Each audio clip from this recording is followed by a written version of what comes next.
So, hey everybody, I am getting ready to take out the Tacoma Limited 2025 right back here in this really cool green color. Never really driven one before, so we will see how it goes and I will let you know what I think, and we will be posting pictures and, if we can, some pictures from the road while I'm driving bush. So, all right, so we're getting ready to hop into this bad boy and see how it goes. Talk to you soon. Okay, so we're all turned on, fired up, and ready to go. And before we get going, I just real quick want to say, holy crap, that air conditioner cranks on a hot day, which is pretty freaking awesome because although I'm wearing long johns because it was freezing cold this morning, it is pretty hot out now. So I'm a bit overdressed for the weather. So that air conditioning, just cooling the cab off really fast, was awesome. Also, that little step ledge that just as soon as you open the door, it folds down so you can step up to get in, and then when you close the door, it folds right back up again for, not too tall people like me. That is awesome.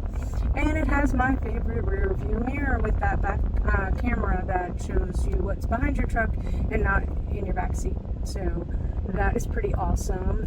Got a little sunroof action going, and yeah, so we're getting ready to hit the road.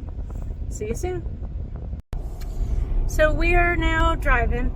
I am one-handed driving with the phone, so probably not a good idea. But it's handling pretty well. It's a truck, so it's a little bouncier than I'm used to with a little SUV or a car. The steering's pretty tight, so it's pretty nice. It's telling me it's 81 degrees out. And we are headed pretty much up that same path that I took the Sienna in. So up around the lake. So hopefully I'll be able to get it up to some higher speeds. It's handling the turns really, really nicely. And that's without being in cruise control with the lane tracing and the, what's it called? Lane assist, sorry. It's a hot day, but it actually handles pretty good. It's got a lot of power. All right, so here we are at my turnaround spot by the lake, which I really like because it's just really pretty out here. I did not get this one up to 70 because, well, I'm not really used to driving trucks, so we got up to about 65, and she was still handling really nice. Handled the turns really cool. I mean, it's a windy road, not really turns, but a lot of curves in the road. And she handled it pretty nicely for a truck that, I'm not used to driving.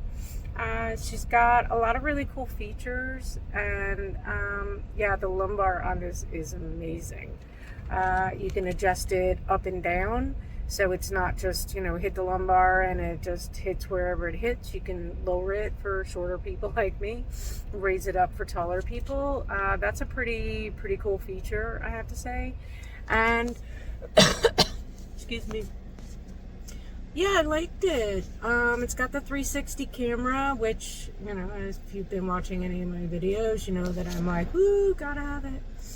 So it's got a lot of features that I like. It's got really nice leather interior, which is pretty sweet. And, the sunroof, you can kind of take them or leave them, me personally. But it's still a nice thing to have as an option.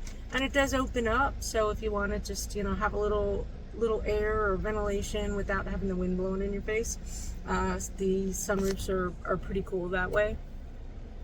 But yeah, it was pretty smooth, a little bouncy because it's a truck, so that wasn't too bad. Horsepower. Definitely got some giddy up, and I do like that it gives me on the dash basically telling me what my average miles per gallon are, because this one averages about 21. Right now I'm in park, so it's saying 11.6, but that's because I'm not moving. And then it also tells you how many miles you have before you need to fill up. So it's saying I can go 268 miles before I need to refuel the tank. And that's pretty freaking awesome for a truck. Usually it's like, oh yeah, you can go 10 miles. I'm kidding, that's not really true, but that's the way it kind of feels sometimes. My cousin had a large SUV, I think it was like a Suburban or something like that, and she was like, woohoo, I get 9 miles to the gallon. This one gets an average of, anywhere from 20 to 23, depending on if you're, in the city or on the highway, which is so much better than 9. So, yeah, gotta tell you, that is a big difference, especially on the wallet. So I'm gonna go so I can turn around and start heading back and putting together. Oh, I almost forgot. It also has wireless charging. So you can just drop your phone in the slot and charge your phone with no cables. And then other people can either wait their turn or there are plenty of plugs for people to plug in elsewhere. But, the driver gets priority. So, yeah, you've got wireless charging, which is pretty sweet. So, all right, again, I'm going to go head on back and put together my review with the photos and stuff that I took. And, yeah, hope you dig it. It's also a really cool color green. I'm more like a forest green. I never really thought like this sort of lighter kind of camo-y kind of green I would like, but it's actually really attractive. I don't mind it. Yeah, I will put it on the list of colors for consideration for future vehicles. I always thought a darker green would be more suited, but this lighter one is actually not too bad. Wasn't really sure how I'd feel about it till I got up close and really looked at it and was like, that's a pretty good looking truck.